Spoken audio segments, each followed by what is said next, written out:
بڑے بڑے محدثین نے لکھا کہ امام بخاری کی چھوٹی سی عمر تھی اور 20-20 ہزار طالب علم ان کے درس حدیث میں شریک ہوتے تھے۔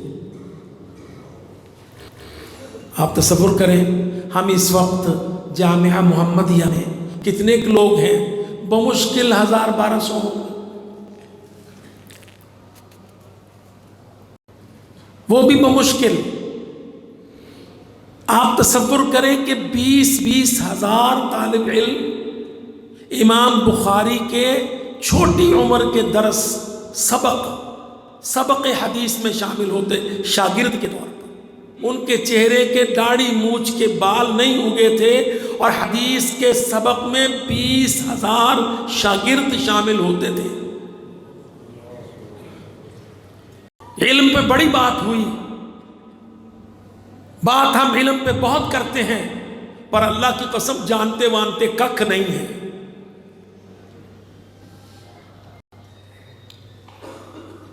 محدث نے حدیث جمع کی تاکہ معاشرہ حدیث پر قائم ہو۔ محدثین نے حدیثیں جمع کی تاکہ ملک حدیثوں پر چلے، حکومتیں حدیثوں پر چلے۔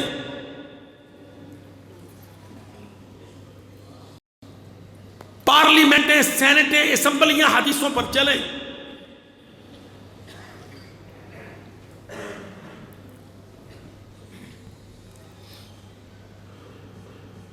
ہم سب یہ نہیں سمجھتے ایک ریت پڑ جاتی ہے، تقریب بنا لی جاتی ہے۔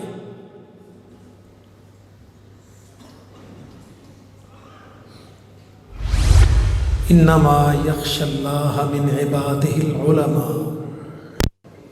آپ بھائیوں کے حوصلے کی داد دیتا ہوں کہ آپ لوگ ماشاءاللہ اتنے لمبے وقت سے اب تک توجہ اور انہمام کے ساتھ بیٹھے ہوئے ہیں۔ اللہ تعالی امام بخاری سے محمد بن اسماعیل ابو عبداللہ امیر المؤمنین فی الحدیث امام بخاری سے آپ کی محبت اور ان کی کتاب الجامع الصحیح سے آپ کی محبت قبول فرمائے۔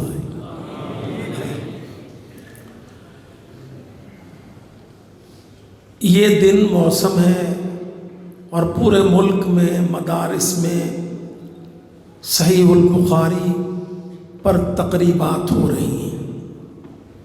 الحمدللہ طالب علم پڑھ کے فارغ ہو رہے ہیں، متخرجین ہیں، تو ہر ایک جامعہ اس مناسبت سے تقریب منعقد کرتی ہے۔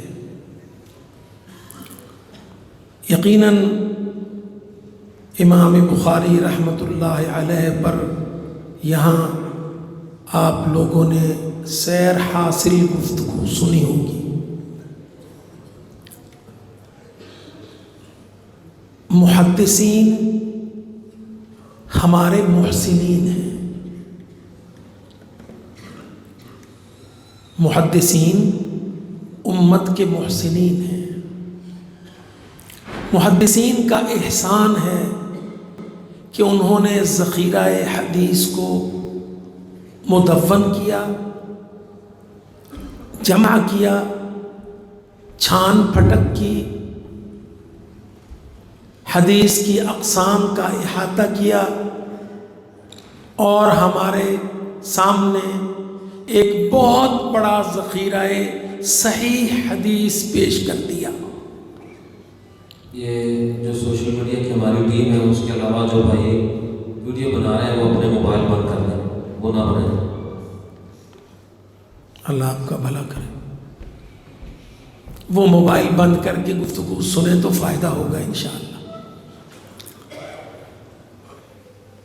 تو یہ محدثین کا بہت بڑا احسان ہے کہ انہوں نے ہم تک ہمارے پیارے نبی حضرت محمد صلی اللہ علیہ وسلم کی صحیح ترین حدیثیں پہنچائیں۔ اور اس شعبے کے سردار امام بخاری ہیں، جن کا وجود بلا شبہ ایک معجزے سے کم نہیں۔ بڑی باتیں ہیں ان کے بارے میں، ان کا بیان کیا جائے تو فجر اذان ہو جائے، مگر بہت سارا حصہ کہا جا چکا ہوگا۔ آپ نوجوان، ہمارے بیٹے طالب علم متخرجین ہیں، 6 سال 8 سال آپ نے پڑھا ہے، آپ سارے ہی 17 18 19 20 سالوں کی عمروں میں ہیں۔ میں انشاءاللہ تعالی امام بخاری کے بارے میں چند باتیں بہت مختصر عرض کروں گا۔ امام بخاری نے بہت چھوٹی عمر سے حدیث کو جمع کرنا شروع کیا۔ جیسے ہی وہ حفظ قرآن سے فارغ ہوئے، اسی وقت سے اللہ تعالیٰ نے ان کے دل میں حدیث کو جمع کرنے کا شوق ڈال دیا تھا، اور بڑے بڑے محدثین نے لکھا کہ امام بخاری کی چھوٹی سی عمر تھی اور 20 ہزار طالب علم ان کے درس حدیث میں شریک ہوتے تھے۔ آپ تصور کریں، ہم اس وقت جامعہ محمدیہ میں کتنے لوگ ہیں؟ بمشکل 1000-1200 ہوں، وہ بھی بمشکل۔ آپ تصور کریں کہ 20 ہزار طالب علم امام بخاری کے چھوٹی عمر کے درس سبق حدیث میں شامل ہوتے شاگرد کے طور پر۔ اور یہ بات کسی عام کام نے نہیں، یہ بھی محدث امام نووی نے لکھا کہ 20,000 طالب علم امام بخاری کے شاگرد تھے، درس میں سبقاً شریک تھے، اور تب بخاری کا چہرہ نہیں بنا تھا۔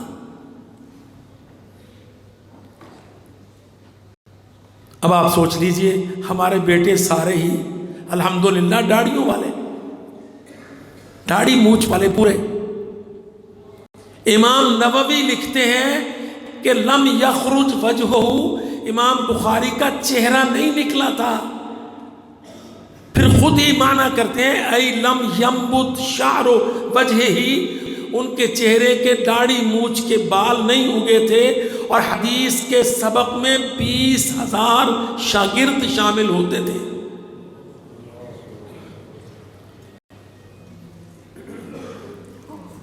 ہمارے جلسوں میں نہیں آتے اتنے،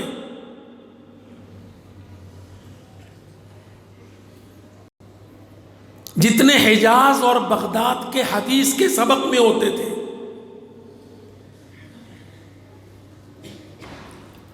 آپ دیکھ لیں کتنے مدرسے ہیں ہمارے، جمع کریں اگر تو کل شاگرد 20,000 نہیں نکلیں گے، نہ بہاولپور میں، نہ ملتان میں، نہ کئی اور شہروں میں۔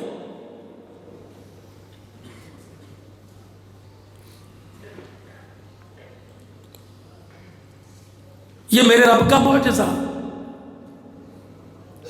اور یہ امام بخاری کی محبت، صحیح حدیث کی تلاش، جستجو،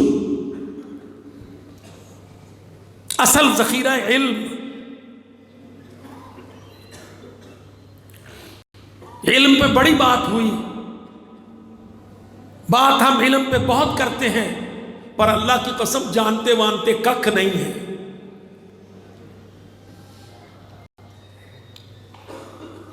محدث نے حدیث جمع کی تاکہ معاشرہ حدیث پر قائم ہو، محدثین نے حدیثیں جمع کی تاکہ ملک حدیثوں پر چلے، حکومتیں حدیثوں پر چلیں،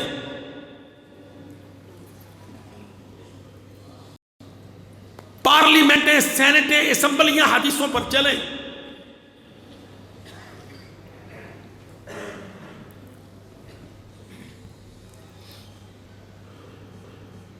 ہم سب یہ نہیں سمجھتے ایک ریت پڑ جاتی ہے، تقریب بنا لی جاتی ہے.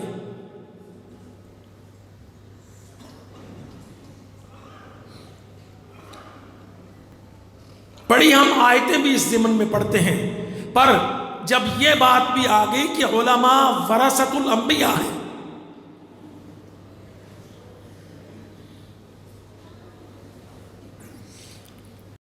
فضل کیا ہے، شرف کیا ہے، عزت کیا ہے، اگر حق ورثہ ادا نہیں کیا،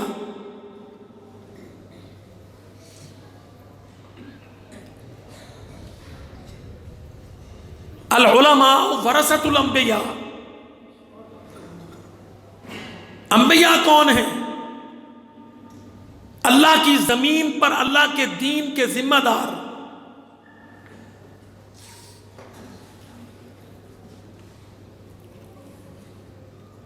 ہمارے پیارے نبی حضرت محمد صلی اللہ علیہ وسلم کی ذمہ داری کیا ہے؟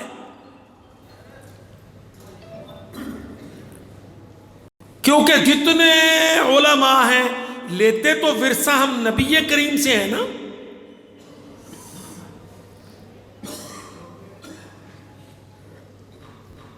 کیا ورثہ ہے؟ علمہ وعملہ، دعوتہ وجہادہ فی سبیل اللہ.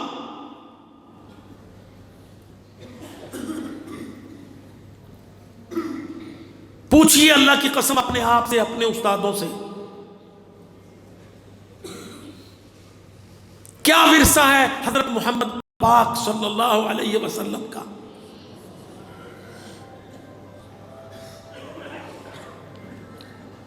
بخاری کے متخرجین، بخاری کو پڑھانے والے معلمین،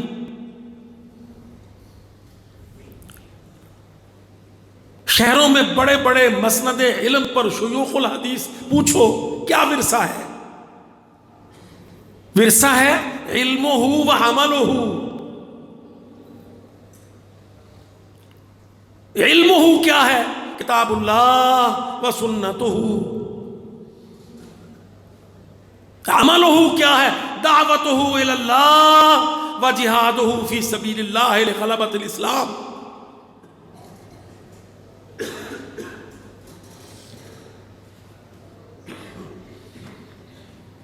یہ ورثہ ہے سونے نبی کا اسلام کو غالب کرنے کے لیے. دعوت کا کام، اسلام کو غالب کرنے کے لیے جہاد کا عمل.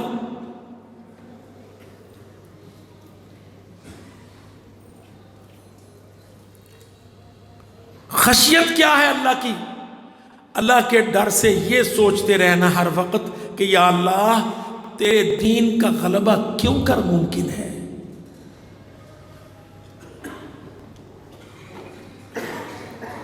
دیکھو نا، سب لوگوں کو پتا ہے نبی صلی اللہ علیہ وسلم دنیا سے چلے گئے. ابو بکر الصدیق خلیفہ اول ہو گئے رضی اللہ عنہ. عمر فاروق رضی اللہ عنہ راستے میں جا رہے ہیں، راستے میں بیٹھے ہیں حضرت عثمان رضی اللہ عنہ.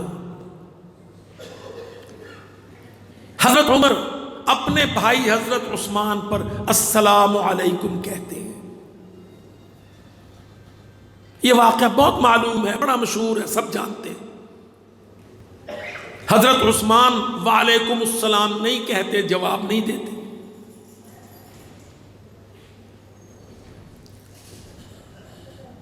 حضرت عمر جلالی مزاج، میں نے سلام کہا، میرے بھائی نے جواب نہیں دیا، سیدھے خلیفہ اول کی خدمت میں جا کے FIR کٹوا دی. امیر المومنین، میں نے اپنے بھائی عثمان کو سلام کہا، اس نے مجھے جواب ہی نہیں دیا.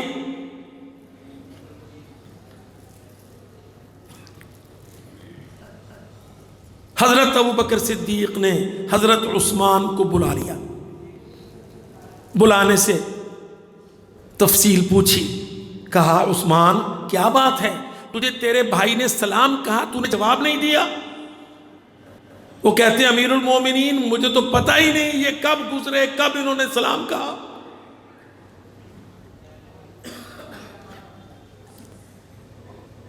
کہنے لگے کیا بات ہے، بیٹھے تو آپ وہیں تھے جہاں انہوں نے کہا، وہ راستہ ہے؟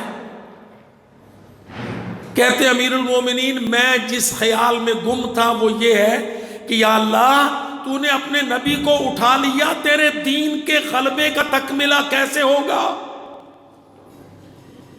اسلام غالب کیسے کریں گے، یہ ورثہ، یہ مہم، یہ ذمہ داری ہم کیسے ادا کر پائیں گے؟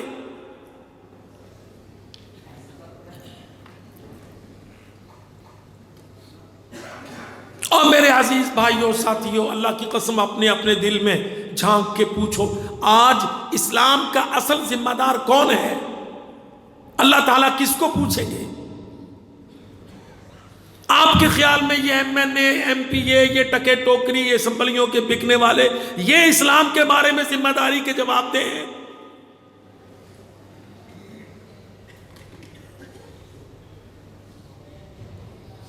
صاف ظاہر ہے کہ اسلام کی اسلامی ذمہ داری کا جواب دے تو وہی ہے نا جس کے سینے میں کتاب الجامع ہے، بلوغ المرام ہے، مشکات المصابیح ہے، صحیح البخاری ہے، سنن الترمذی ہے۔ یہ علماء کا طبقہ ہے نا جو اصل ذمہ دار ہے اسلام کا، اس کی بقا کا، مسلمانوں کا، ان کی عزتوں کا، ان کی عصمتوں کا، ان کی سرحدوں کا، ان کی عورتوں کا، ان کے آدمیوں کا، ان کی نسلوں کا۔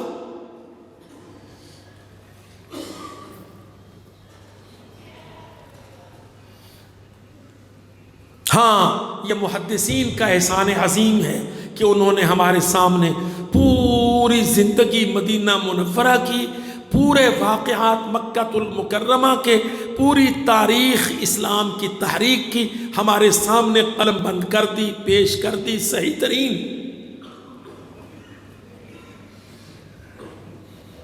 اب باقی عمل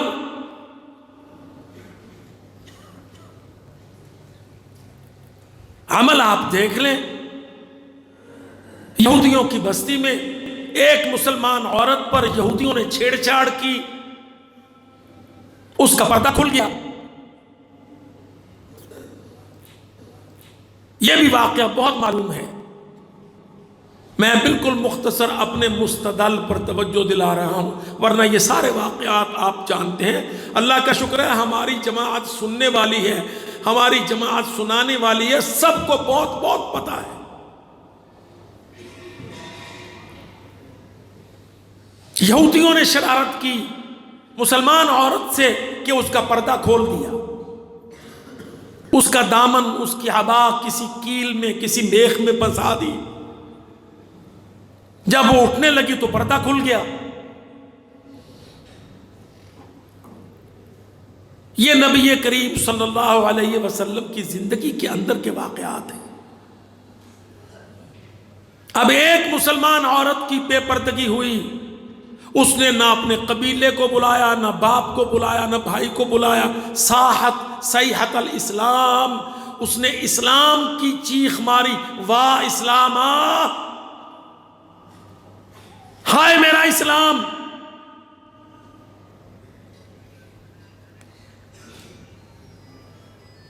آؤ تو علماء کرام،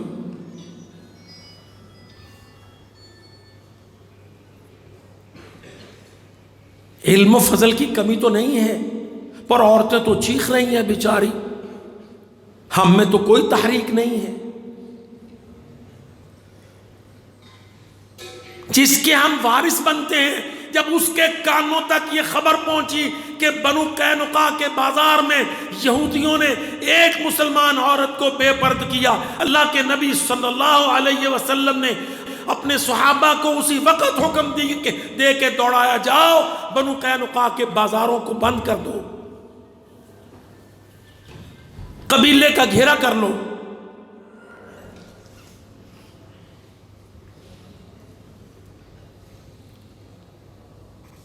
الدفاع عن احراز المسلمین، مسلمانوں کی عزتوں کا دفاع محمد پاک کریں گے۔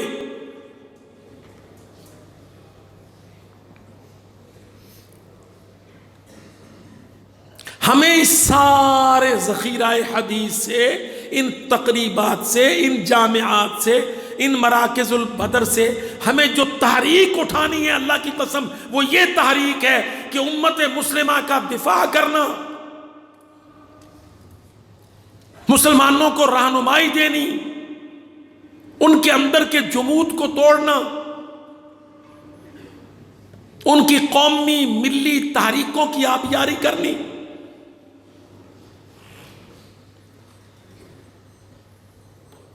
چنانچہ آپ دیکھ لیں، نبی پاک صلی اللہ علیہ وسلم نے بنو قینقاع کے بازاروں کو بند کیا، یہودیوں کو پکڑ لیا اور ان کو قرار واقعی سزا دی۔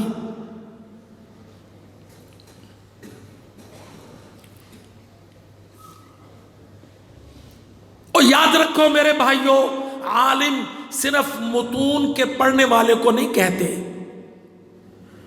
وہ ایک معلم یا استاذ ہوتا ہے۔ عالم اس کو کہتے ہیں جو ایک خطے میں، پورے خطے میں تحریک اٹھا دیتا ہے، امت کو کھڑا کر دیتا ہے میدان میں۔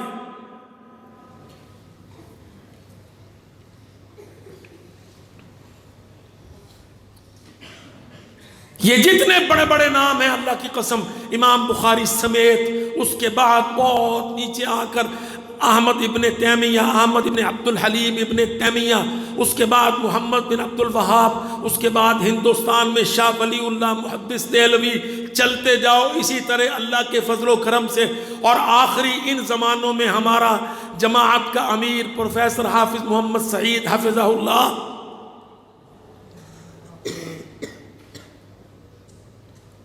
پڑھا تو حافظ سعید نے بھی یہی جامع کتاب الجامع ہے نا، یہی بلوغ المرام پڑھی، مشکات المصابیح پڑھی، اسی شہر میں ہم نے اکٹھے پڑھی۔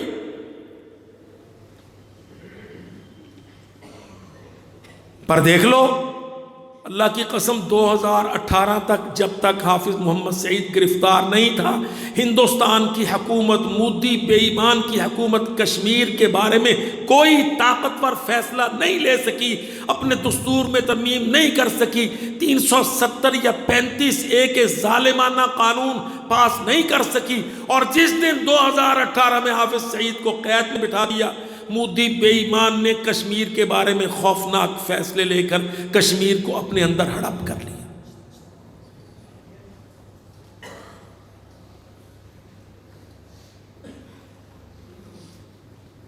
سوچ لیں، آپ بھی طالب علم ہیں، میں بھی طالب علم ہوں،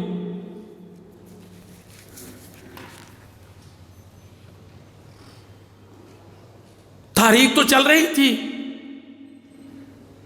جہاد بھی جاری تھا، جب تک حافظ محمد سعید نام کا وہ عالم دین، امیر جماعت کا آزاد تھا، اللہ کی قسم ہندوستان کی حکومت کو جرأت نہیں ہوئی کہ وہ کشمیر کے بارے میں کوئی فیصلہ اپنی مرضی سے لے سکتے۔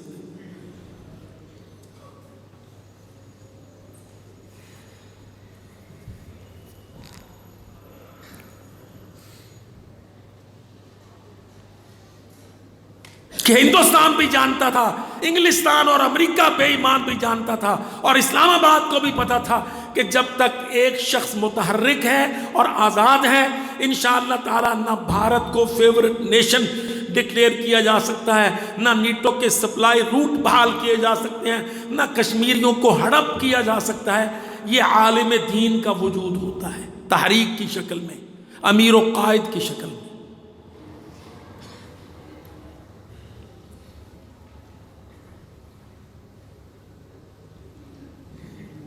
اور جب یہ نہیں ہوتا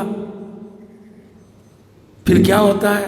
کرناٹک کا کالج ہے، اس میں ہندو ہنڈے ہیں، وہ ایک مسلمان لڑکی کو ستا رہے ہیں، اس کو چھیڑ رہے ہیں، اس نے برقع پہنا ہوا ہے، وہ لڑکی متحجبہ ہے، حجاب والی ہے، وہ نقاب والی ہے، ادھر 40-50 ہندو ہنڈے ہیں، کالج کے اندر ہیں، اس لڑکی کو مسلمان کو چھیڑتے ہیں، اس کے سامنے گیروے رنگ کے گندے کپڑے لہراتے ہیں اور کہتے ہیں بول جے شری رام۔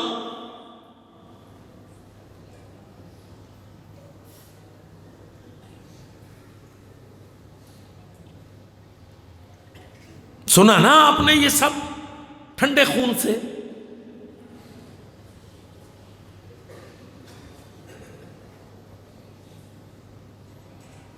پورے 25 کروڑ مسلمان ہندوستان میں ہیں، 20 22 23 کروڑ پاکستان میں ہیں، 19 کروڑ بنگلہ دیش میں ہیں.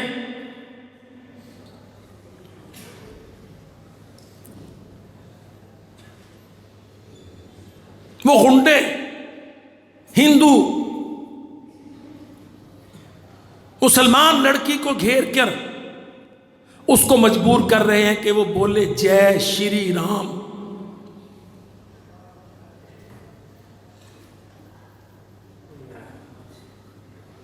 بھائی شری رام کی جے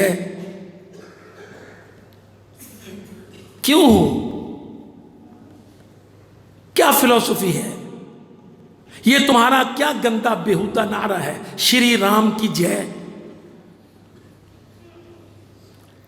تم تو کہتے ہو رام پیدا ہوا تھا. تم نے بابری مسجد کیوں گرائی؟ کہتے یہ رام کی جنم بھومی تھی. وہ جو جمیا ہے انجما، وہ جمنے سے پہلے تھا نہیں. جے اس کی کہاں سے ہو گئی؟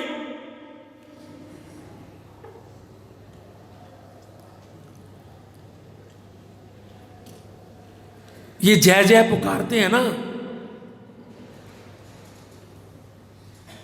بھائی جو آدم میں تھا پیدا ہوا پھر مر گیا،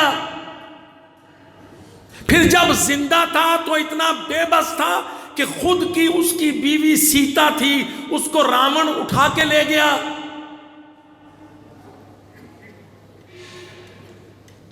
یہ تمہاری کتابوں میں عقائد میں لکھا ہے.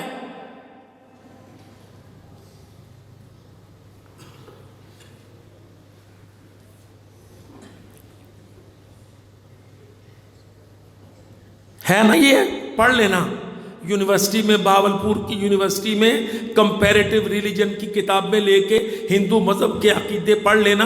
وہ کہتے ہیں رام کی جنم بھومی تھی، یہ بابری مسجد کی جگہ میں پیدا ہوا تھا. بابر نے وہ جگہ ڈھا کے مسجد بنا دی تھی. پھر رام جوان ہو گیا تھا، پھر سیتا سے بیاہ ہو گیا تھا. پھر راون رقیب تھا، وہ سیتا کو اٹھا کے 10-15 سال کے لیے لے گیا تھا.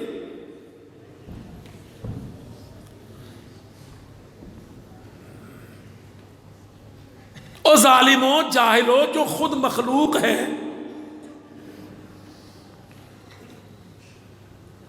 پھر اتنا بے بس ہے کہ اپنی عزت کی دفاع نہیں کر سکا.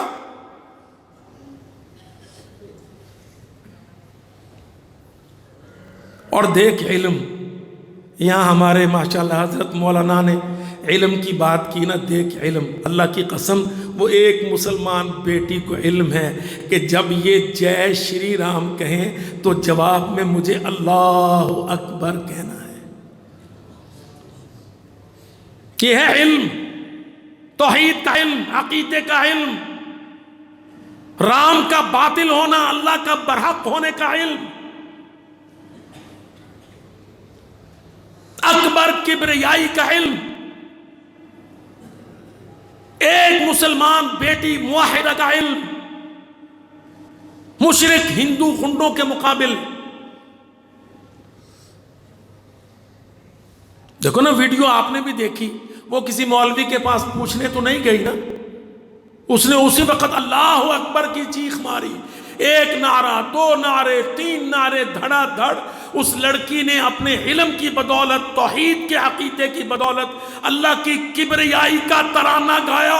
اللہ کی قسم میرے رب نے کرناٹک کے اس کالج سے لے کر پورے حیدرآباد، مہاراشٹر، ادھر ادھر ہر جگہ تحریک چلا دی. برقعوں کی تحریک، پردے کی تحریک، حجاب کی، نقاب کی تحریک.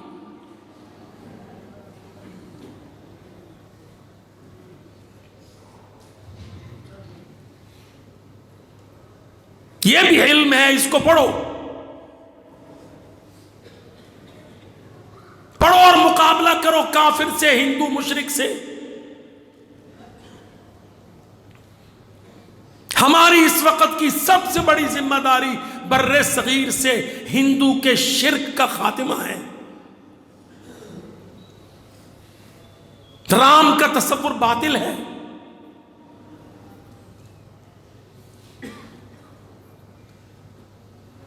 یہ گھنشام کا، ہنومان کا، بے ایمان کا، کالی ماتا کا، دیوی دیوتا کا، یہ سارے تصورات باطل ہیں.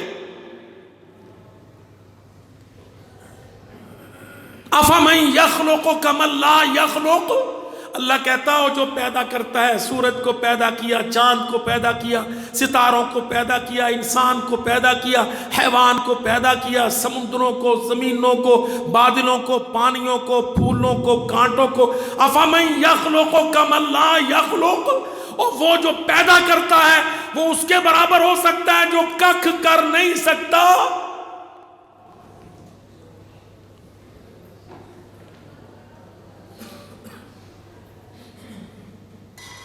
وَرَبُّكَ يَخْلُقُ مَا يَشَاءُ وَيَخْتَارُ مَا كَانَ لَهُمُ الْخِيَرَةُ.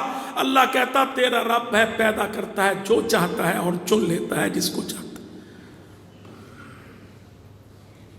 امن خلق السماوات والارض، پیروں تلے مٹیالی زمین دیکھ تو کس نے بنائی ہے؟ کوئی رام، گھنشام، ہنومان، زمینیں پیدا کرنے والا، مٹیاں پیدا کرنے والا، پانی، دریا، سمندر، فصلیں اگانے والا.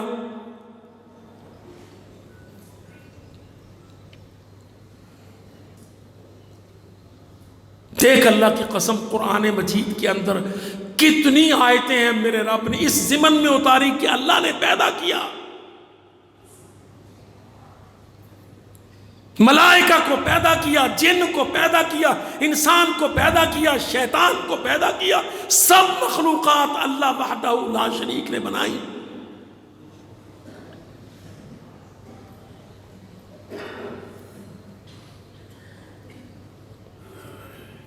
علماء، بہت بڑی ذمہ داری ہے آپ کی، اللہ کی قسم.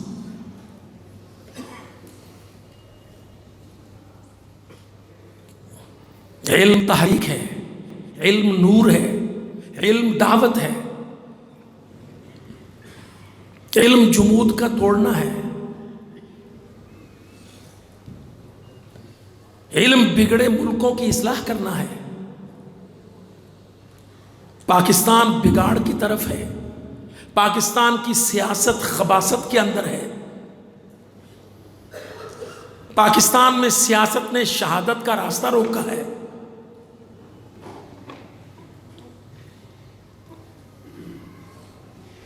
چند ہزاروں نے کئی کروڑوں کو یرغمال بنایا ہے.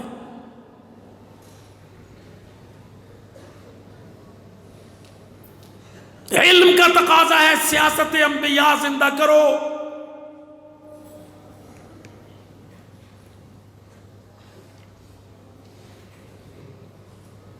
کتنی ہماری بحث ہوتی ہے کہ جی سنت کے بغیر نماز نہیں، سنت کے بغیر عمل نہیں، سنت کے بغیر یہ نہیں، سنت کے بغیر وہ نہیں. میں پوچھتا ہوں سنت کے بغیر سیاست ہے؟ سیاست میں کوئی سنت نہیں.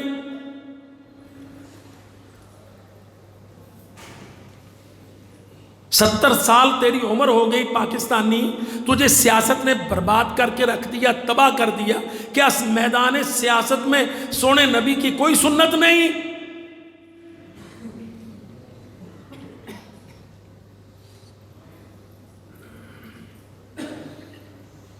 تم لے کے شروع فروری سے فروری کے آخر تک تقریبات بخاری منا رہے ہو. کیا بخاری شریف میں سیاست کی کوئی حدیث نہیں؟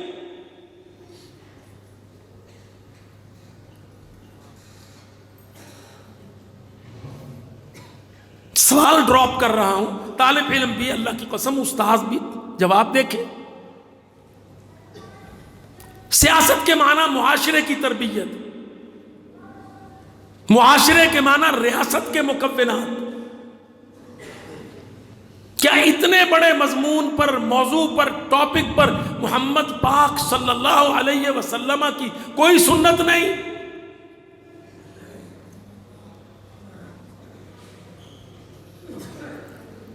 کیا سیاست فارسی یا اردو لفظ ہے؟ کہ آپ یہ کہیں کہ جی مولوی صاحب سیاست تو لفظ ہی فارسی ہے یا سیاست تو لفظ ہی اردو ہے، بخاری میں تو ساری عربی ہے. اللہ کی قسم سیاست بھی لفظ عربی ہے، من ساسا یسوسو سوسن و سیاستن فهو سائسن، اس میں فاعل کا صیغہ سائسن، سیاست لفظ عربی ہے اور صحیح بخاری کی حدیث ہے۔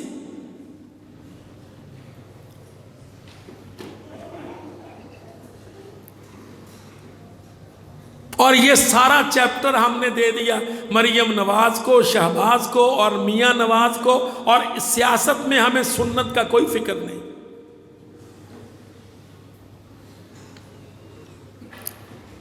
الٹا جب بات کرو تو لوگ حیران ہوتے ہیں، کہتے ہیں اچھا یہ آپ اب سیاست کی بات کرنے لگے؟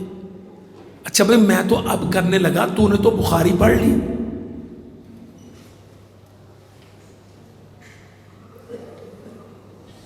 9000 سے اوپر حدیثوں میں سے متکررہ کے علاوہ 4500 حدیث، تو نے تو بخاری پڑھ لی، کتابوں کے تحفے تھبے تھبے بھی لے لیے، ایڈی سونی تقریب بھی منا لی۔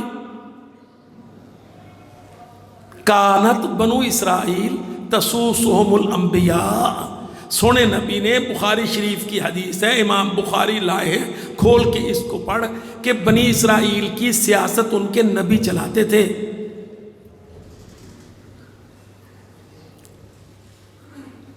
اللہ کی قسم ہمارا تو حال یہ ہوتا ہے کہ جو ہاتھ میں کتاب لے کے پڑھ رہے ہوتے ہیں نہ اس کو سمجھ رہے ہوتے ہیں نہ وہ یاد رہتی ہے۔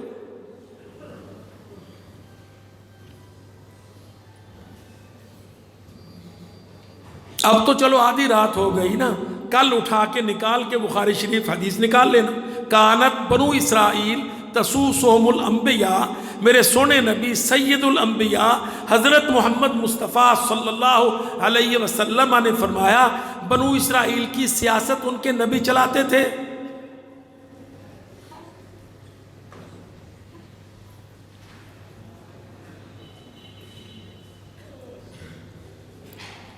کیا طریقہ تھا نبیوں کی، بنی اسرائیل کے نبیوں کی سیاست چلانے کا؟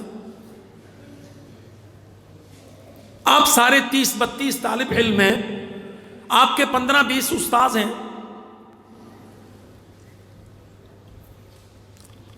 سوال تو انشاءاللہ تعالی جو میں پیدا کر رہا ہوں وہ سوال تو ایگزسٹ کرتا ہے، بنو اسرائیل کے نبیوں کی سیاست کا کیا طریقہ تھا؟ یہ بیان کہاں سے ملے گا؟ الم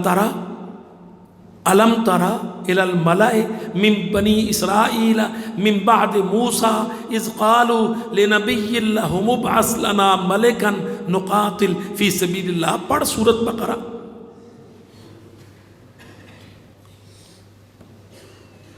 الم ترى، کیا تو نے دیکھا نہیں اے پڑھنے والے، الی الملأ من بنی اسرائیل، بنی اسرائیل کے MNAs، ملا کہتے ہیں لیڈروں کو، سرداروں کو، الیکٹیبلز کو۔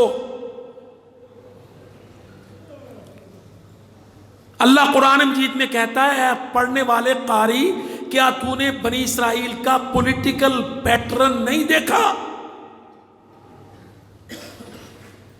اذ قالوا لنبی لہم ابعث لنا ملکا، جب بنی اسرائیل کے MNAs نے، ان کے جو ملا تھے، ملا سرداروں نے نبی کے پاس آ کے کہا ابعث لنا ملکا، ہمارے لیے بادشاہ قائم کر۔ یہ قرآن مجید ہے، پڑھ۔ بنی اسرائیل کا پولیٹیکل پیٹرن ایکسرسائز کر۔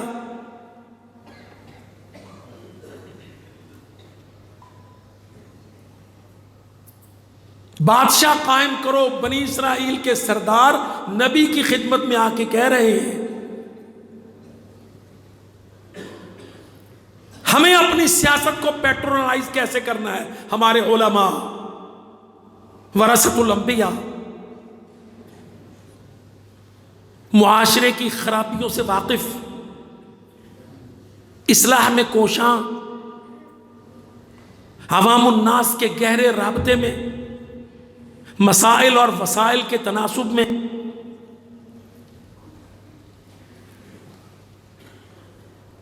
معاشرے کے اندر ڈائریکٹ رابطے میں، ہم نے تو اپنے لیے چن لیا، چھوٹا سا بڑی کوشش کر لو تو 10 مرلے کی مسجد نہیں تو 7 مرلے کی 5 مرلے کی مسجدیں ہوتی ہیں۔ کوئی بڑی وڈی چھلانگ مارتا ہے تو کنال کی مسجد ہوتی ہے، ٹوٹیاں شوٹیاں ڈال کے۔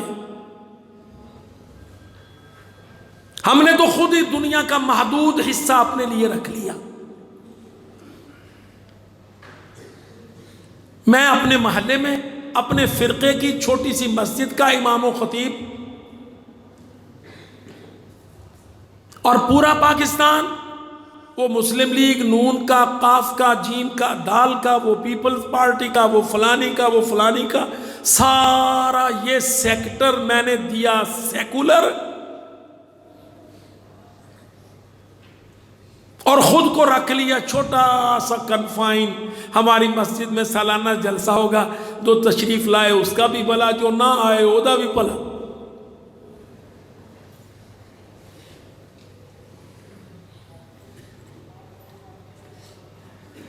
او اللہ کی قسم محدث کو پڑھ، تیرا سینہ کھولتا محدث۔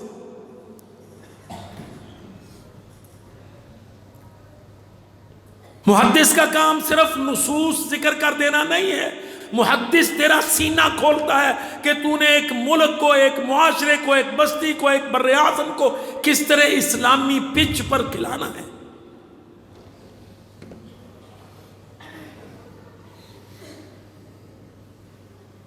آپ دیکھ لو، آپ کے سامنے ہیں، ہم لوگ آپ کے بھائی، آپ لوگ ہمارے بھائی، ہمارا نام کیا ہے؟ وہابی یا سلفی یا اور ذہن کیا ہے؟ یہ بڑے تھوڑے سے ہیں، یہ تو الیکٹورل لوگ ہی نہیں ہیں، ان کے ساتھ تو چند ہزار لوگ اکٹھے ہو جائیں تو بڑی بات ہے۔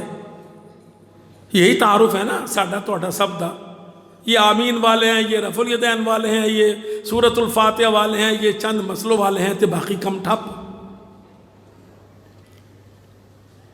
اللہ کی قسم میں آپ کے سامنے ایک منظرنامہ رکھتا ہوں۔ ملک میں 2 ایشو کھڑے ہوئے، ملک میں 2 ایشو، ایک بھارت کو پسندیدہ ملک قرار دیا جانا، موسٹ فیورٹ نیشن بھارت، اور نیٹو کی سپلائی بحال کرنا۔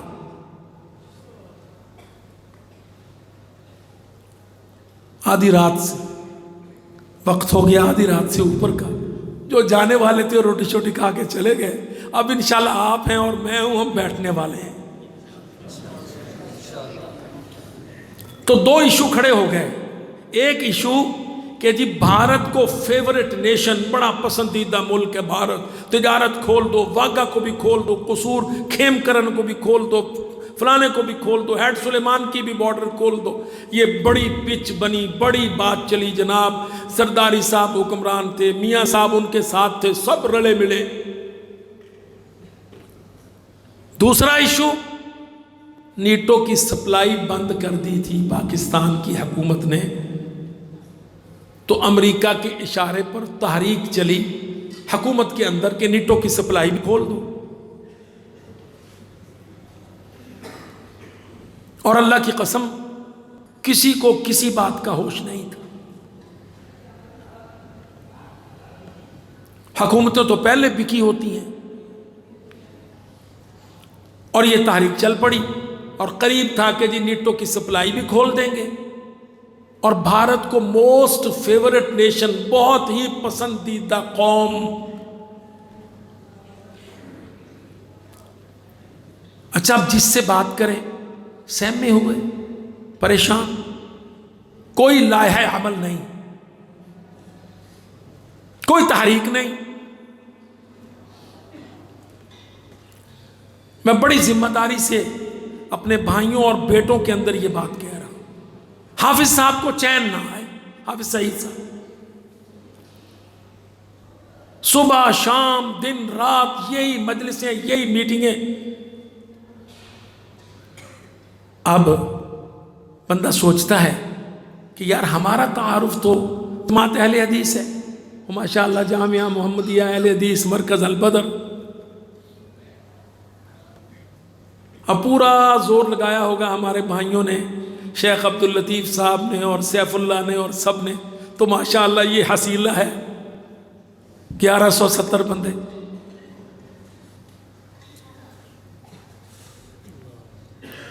بڑے پریشان، صبح کسی کو ملے، شام کسی کے پاس۔ اچھا 2 بندے جڑے،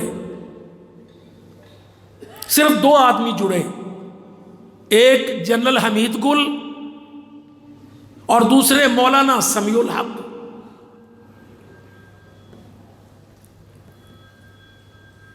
رحمہم اللہ، دونوں اللہ کو پیارے ہو گئے۔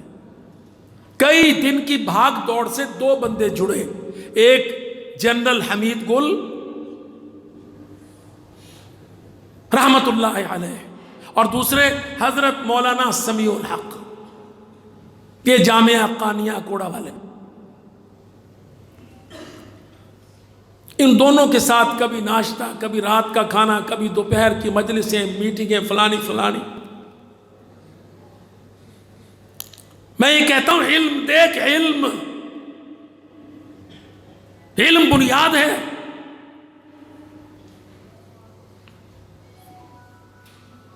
اب تینوں اللہ کے بندوں کی ملاقاتوں کا نتیجہ کیا نکلیا؟ DPC، دفاع پاکستان کونسل،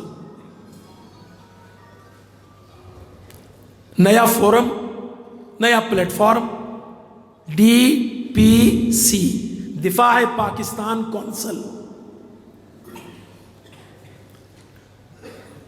چھپ گئے بینر شینر، چھپ گئے پوسٹر، چھپ گئے پینافلیکس، چھپ گئے۔ جو کام کر سکے جماعت کے کارکنوں نے کام کیا، کارکن جماعت کے ہی تھے۔ مولانا بھی بزرگ تھے اور حمید گل صاحب بھی، لیکن بڑے ایکٹیو اور فعال۔ اب طے پایا کہ لانگ مارچ کریں گے اسلام آباد کی طرف۔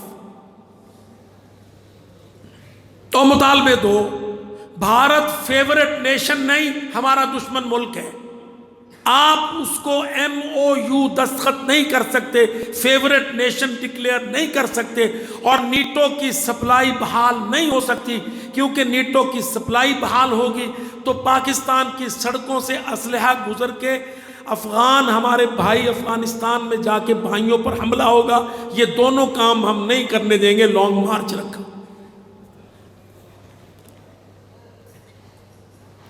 رکھ دیا لانگ مارچ۔ وہ جناب رحمان ملک صاحب تھے وزیر داخلہ۔ آدھی رات کے بعد میں بھی کھلی بات کرتا ہوں، رحمان ملک وزیر داخلہ، انہوں نے ایجنسیوں کو فوراً حکم دیا، رپورٹیں اکٹھی کرو، انٹیلیجنس جمع کرو، یہ کیا کرنے والے ہیں۔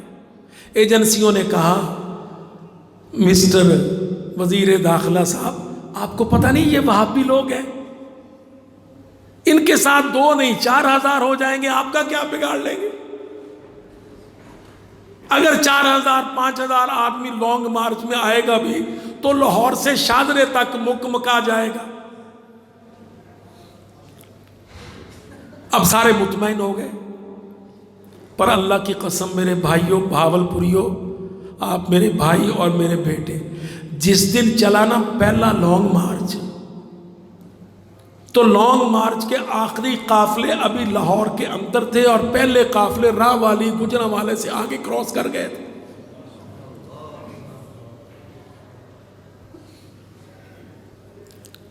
اور فضاؤں میں ہیلی کاپٹر تھے اور ہیلی کاپٹر مخبریاں کر رہے تھے کہ انسانوں کا سمندر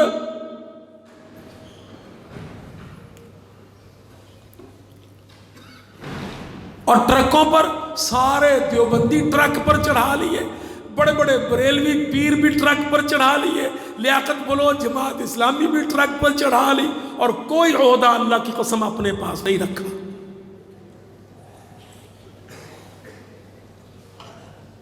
چیئرمین بنایا مولانا سمیع الحق رحمۃ اللہ علیہ کو، سیکریٹری جنرل بنایا جنرل حمید گل کو، اور جناب لیاقت بلوچ کو، اور بڑے بڑے پیران کو۔ اب ساری ایجنسیوں کی آئی شامت، کہتے تم تو کہتے تھے انہاں دے نال 4 نہیں تے 5000 ہو جان گے، ایتھے بریلویاں دے پیر بھی ٹرک تے کھڑے نے تے جماعت اسلامی دے بلوچ بھی ٹرک تے کھڑے نے تے سارے مولوی انہاں دے نال جڑ گئے نے۔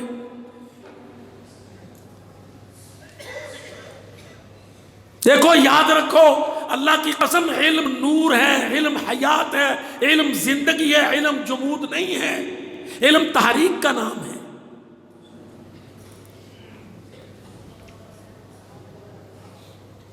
وہ بیچارہ زرداری لڑک لڑکا گیا، بعد میں نواز شریف آیا، وہ ڈسکوالیفائی ہو گیا، بلکہ نواز شریف جہاں سے نالائق ہو کے ڈسکوالیفائی ہو کے ختم ہوا، ہم نے اس سیٹ پر یعقوب شیخ قاری کو الیکشن لڑا دیا، نواز شریف کی سیٹ پر قاری یعقوب کو کھڑا کر دیا۔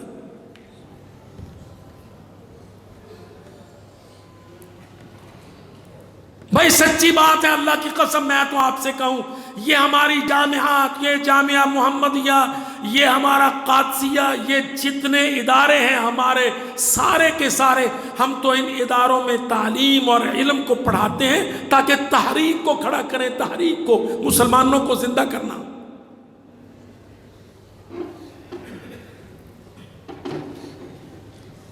شرک اور کفر کا قلع قمع کرنا۔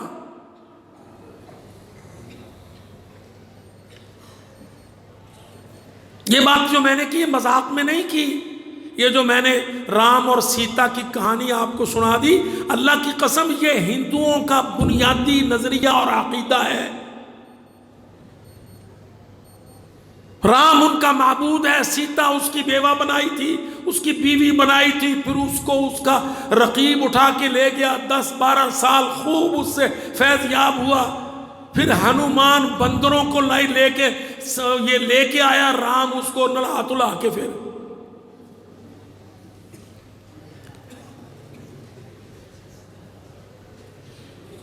یہ عقائد کا بطلان ہے۔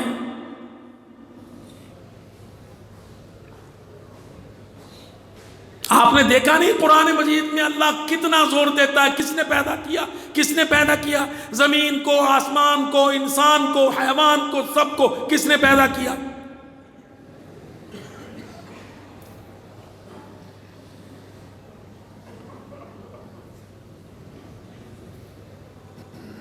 ان بے وقوف ہندوؤں کا کوئی دیوتا دعویٰ کرتا ہے کہ سورج کو یا چاند کو یا آسمان کو یا ستاروں کو اس نے پیدا کیا۔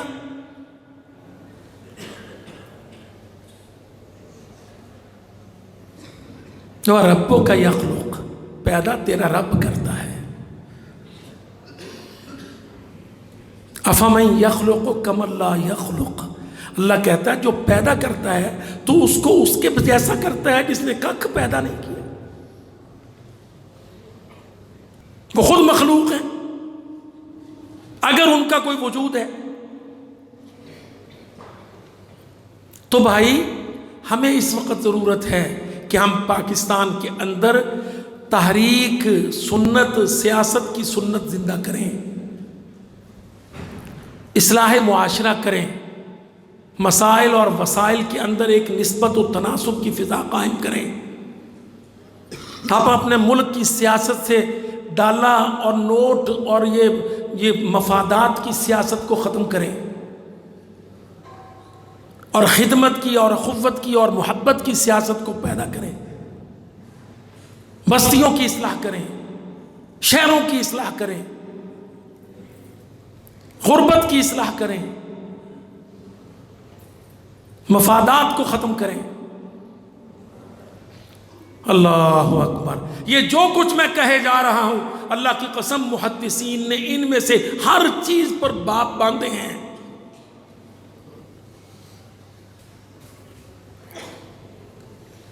ہر محدث نے اہل اعتصام بالکتاب والسنہ کا باب باندھا۔ ہم نے سنت کو آگے کرنا ہے، اتباع سنت کو آگے کرنا ہے، ہم نے تقلید کو پیچھے کرنا ہے، نبی صلی اللہ علیہ وسلم کو مقدم کرنا ہے۔ ہم نے اپنی رائے، اپنے فلسفے، اپنے فتوے نہیں، ہمیں امام بخاری سے صحیح حدیث سے لے کر سونے نبی سید الکونین کے فرامین اور احکام کو انشاءاللہ معاشرے میں قائم کرنا ہے۔ تو بھائی زیادہ وقت لیا، پہلے ہی بہت ٹائم ہو گیا تھا۔ میں انشاءاللہ تعالی اس جامعہ کے لیے آپ سب کے ساتھ مل کر اللہ تعالیٰ سے دعا کرتا ہوں کہ اللہ رب العزت اس جامعہ محمدیہ مرکز البدر کی ترقی فرمائے۔ اللہ تعالیٰ یہاں پہ طالب علموں کا ایک ہجوم جمع کر دے، اور محبت والے طالب علم، محنت والے، خدمت والے، اور اسی طرح معلمین، اساتذہ کرام بھی، اور یہ جامعہ